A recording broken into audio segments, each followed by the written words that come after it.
प्रणाम, नमस्कार, वंदे मातरम। मैं गजेंद्र प्रसाद मधुबनी से आपका भाई, और आज फिर आपसे मिलते हुए बहुत ही अच्छा लग रहा है। और आज फिर बातें होंगी महागुरु महादेव की।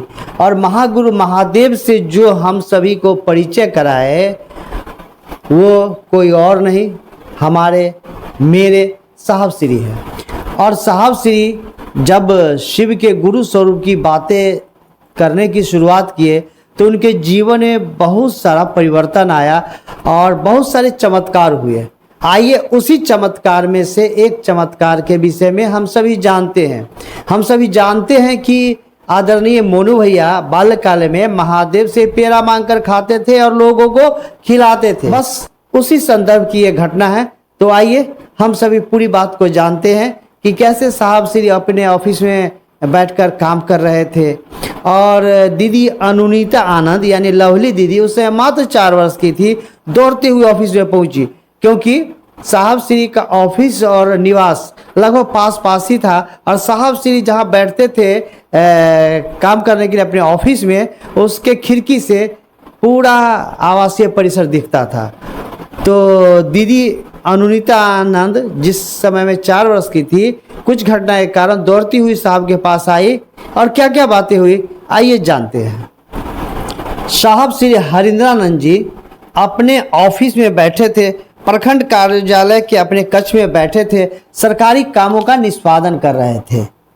कक्ष की खुली खिड़की से पूरा वीडियो आवाज दिखता था, सामने का अहाता था। अचानक बेटी लवली यानी अनुनीता, जो लगभग 4 साल की रही होगी, दौड़ते हुए चैम्बर में आई। उसके चेहरे पर भय व्याप्त था। उन्होंने पूछा क्या हुआ? उसने कहा पापा अभी एक साधु कमरे में आए थे, मोनू बहुत डर गया है, चलिए। लवली ने कहा, यानी लवली दीदी ने अपने साहब श्री को कहा कि चलिए, मोनू बहुत डर गया है। मोनू यानी अभिनव आनंद इनके छोटे सुपुत्र हैं।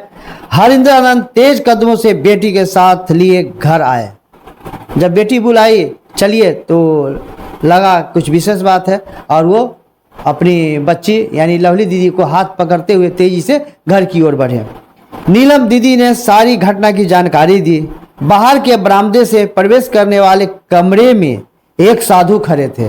बरामदा में नहीं, बरामदे से जो प्रवेश किया जाता था कमरा, उस कमरा के अंदर एक साधु खड़े थे।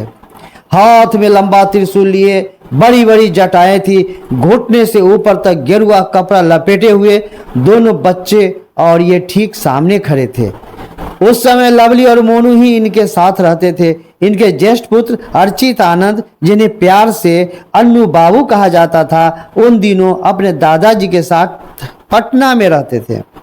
नीलम ने बताया कि उन्होंने साधु से पूछा था आप कमरे में कैसे आ गए। साधु से पूछा गया कि आप बरामदा में रुकते ना, कमरे में कैसे आ गए? तो साधु क्या जवाब देते हैं जरा सुनिए। तो बीच में ही मेरी बात काटते उन्होंने कहा कि यह घर भी तो मेरा ही है। साधु कह रहे हैं, सोचिए साधु कौन थे। साधु कह रहे हैं यह घर भी तो मेरा ही है। बच्चों को देखने चला आया।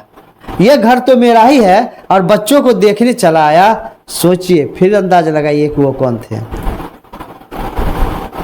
लो प्रसाद है, दिव्य साधु ने कहा। फिर अचानक विलुप्त हो गए। जैसे ही अदृश्य हुए तो मोनू डर गए, बोलने लगे मम्मी, साधु बाबा तो तुम्हारी तरह जुआ बांधे थे, डंडे में सांप था, फटा कपड़ा पहने हुए थे। उसके बाद से लगातार रो रहे हैं। इनको लेकर थोड़ा डर गई तो आपको बुलावा भेजा। दीदी कह रही है इनको लेकर थोड़ा डर गई तो आपको बुलावा भेजा। हरिंद्रानंद ने मोनू से कहा बेटा इसमें डरने की कौन सी बात है। इस घटना का बाल मन पर गहरा असर पड़ा। मोनू जब भी किसी नए आदमी से मिलते तो वही कहते, उसी को दोहराते। इस स्थिति की विषमता को देखकर इन्हें कुछ दिनों के लिए मनातू अपने नाना जी के यहाँ भेज दिया गया। लगभग 15-20 दिनों के बाद मोनू को पाटन ले आए। इस घटना से बालमन यानी मोनू भैया पर असर पड़ा। जिसको देखते थे वही घटना दोहराते थे, इसलिए इनको नाना जी के यहाँ कुछ दिन भेज दिया गया और 15 दिन के फिर से पाटन इनको बुला लिया गया। मोनू की मन स्थिति अब सामान्य हो गई थी।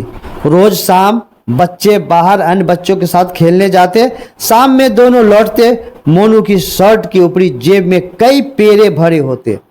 मोनू भैया के शर्ट के ऊपर का जेब में कितना मतलब बहुत सारा पेरा इस जेब में भरा हुआ रहता था। मुंह और हाथ में पेरे लगे होते। पूछने पर कहते कि मंदिर में महादेव ने दिया है। पूछा जाता क्या कि पेरा तुम्हारे पास कहां से आया, तो वो कहते कि मंदिर में महादेव ने दिया है। 3 साल के बच्चे की बात पिता हरिंद्रानंद को नागवार लगने लगी।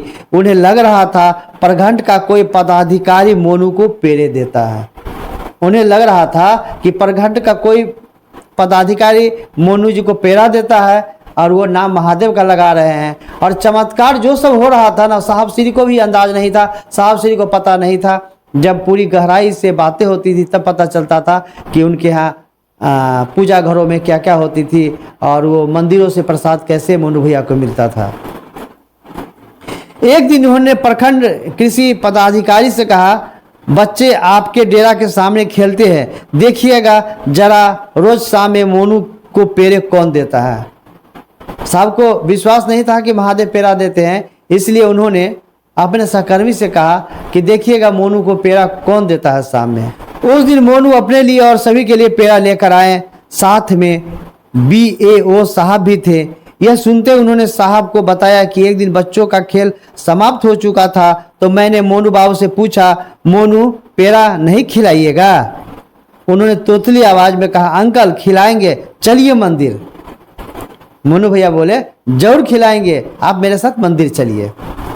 सटे सड़क पार मंदिर में BAO साहब और मोनू गए।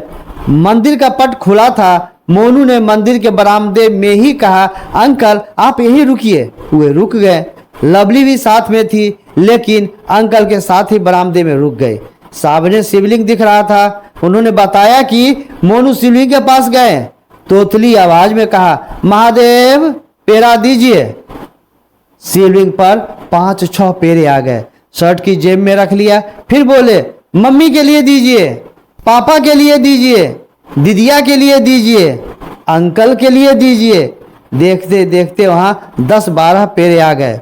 पेरे अब पॉकेट से ज्यादा थे, सो मोनू ने अपनी शर्ट उठाकर सभी पेरे उसमें रख लिए। सभी के लिए मोनू भैया पेड़ा मांगे और पेड़ा उपलब्ध ही हो गया।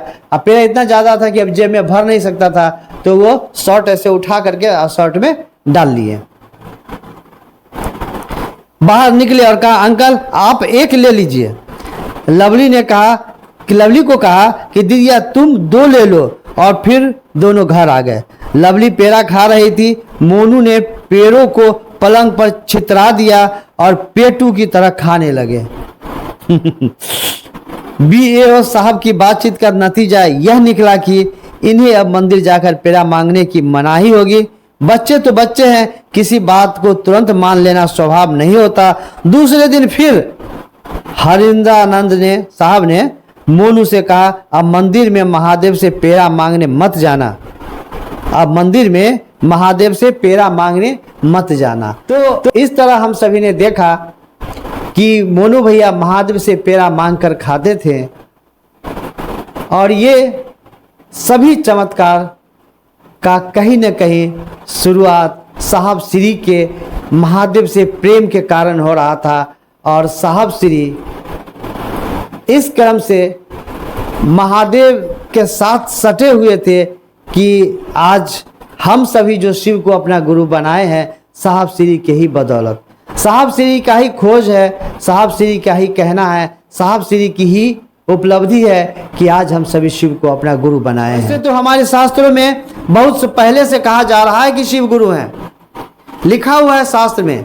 लेकिन किसी ने ये नहीं कहा, किसी ने ये रास्ता नहीं बताया कि कैसे शिव को हम सभी अपना गुरु बनाएंगे, कैसे मानेंगे, कैसे जन जन को बताएंगे कि शिव मेरे गुरु हैं। ये प्रक्रिया किताबों में भी नहीं लिखी हुई है।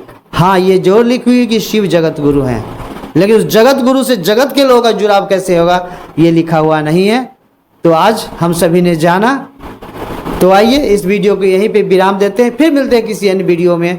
और आप सभी से आग्रह कि मेरे चैनल को सब्सक्राइब नहीं किया तो कर दें और कमेंट में इसी विषय संबंधित अपना विचार को लिखें। तो फिर मिलते हैं किसी अन्य वीडियो में। आप सभी को प्रणाम, नमस्कार, वंदे मातरम।